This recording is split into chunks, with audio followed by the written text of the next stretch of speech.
संस्कृत में एक श्लोक कहा गया है। उस श्लोक में विद्यार्थी जीवन को ये 5 बातें बताई गई हैं जो सभी को अपनाना चाहिए। ठीक है ना?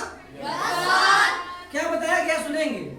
काग चेष्टा बको ध्यानम श्वान निंद्रा तथयोच अल्पाहारी गृह त्यागी विद्यार्थी पंच लक्षणम।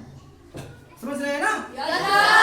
यानी काग चेष्टा बको ध्यानम, यानी हमें कौवे की तरह चालाक और प्रयासरत रहना चाहिए। आप लोगों ने देखा होगा कि कौवा कभी भी बैठा होगा और आप लोग जैसे नीचे झुकेंगे ईंटा उठाएंगे मारने के लिए, जैसे पहले उड़ जाता है। उड़ जाता है।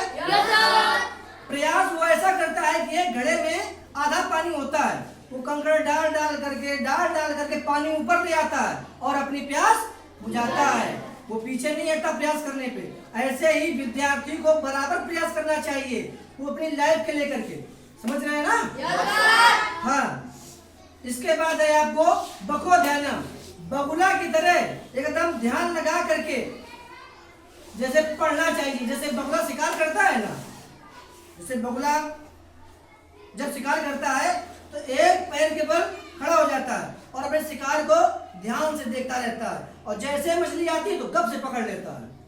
ऐसे विद्यार्थी को जब पढ़ाई करे तो पूरा फोकस उसका पढ़ाई पे होना चाहिए, ना कि यहाँ वहां होना चाहिए।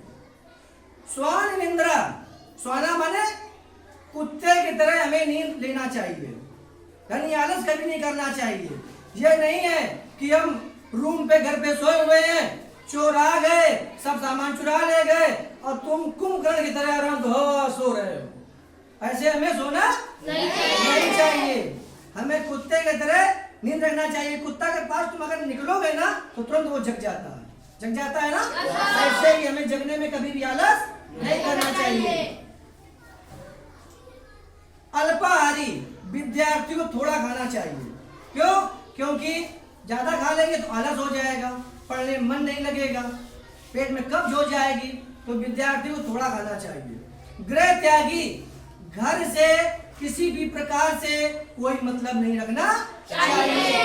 केवल उसका दिमाग और पढ़ाई पे केवल होना चाहिए, अपने फ्यूचर के लिए होना चाहिए, ताकि वो अपना फ्यूचर बन सके। बात समझ में आ गई? विद्यार्थी 5 अक्षर समझ में आ गए? चलिए गुड।